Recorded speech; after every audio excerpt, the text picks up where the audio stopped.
Hello guys, kamusta po kayong lahat? Merry Christmas and a Happy New Year! Andito po tayo sa aking mini vlog. Paki-like and share naman po guys bago natin umpisa ang ating videos. Bili nga po pala ako dyan guys ng drum na blue, kaya lang problema ko sarado ang kanyang itaas. So kailangan natin gawan niya ng paraan. Ito nga ang ginawa namin dyan guys. So nilagyan muna namin siya ng mark and then ginrinder namin siya dyan. Pero ang ginamit namin grinder dyan yung pangbakal. Siyempre, bago ang ginamit natin dyan para talagang matalim ang kanyang ipin.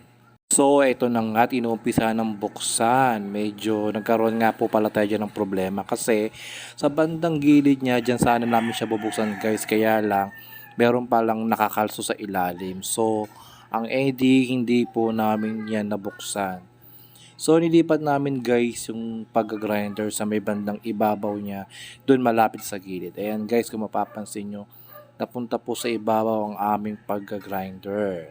Medyo ilang oras din namin ginrinder yan, siguro kulang-kulang 1 oras din guys. Pero okay naman siya. Ito nga ginamitan namin siya ng liha. Siyempre para hindi matalim at makasugat.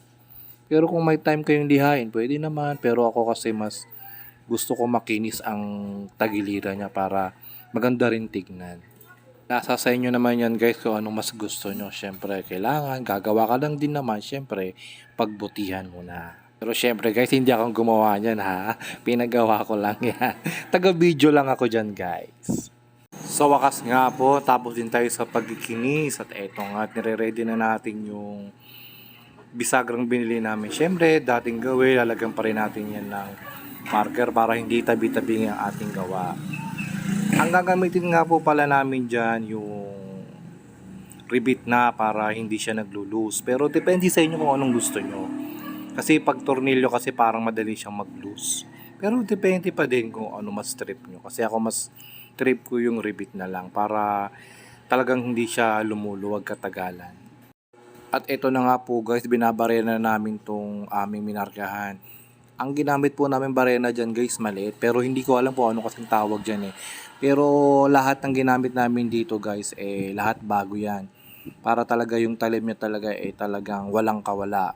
Talagang walang daplis.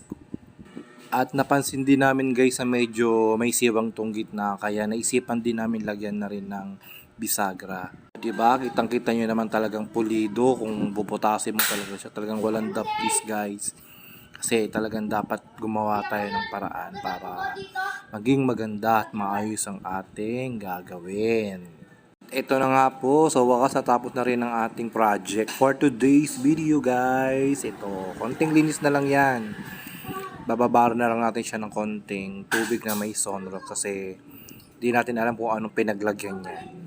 So yun lang guys, paki-follow and share and subscribe sa aking mga videos. Thank you guys. God bless.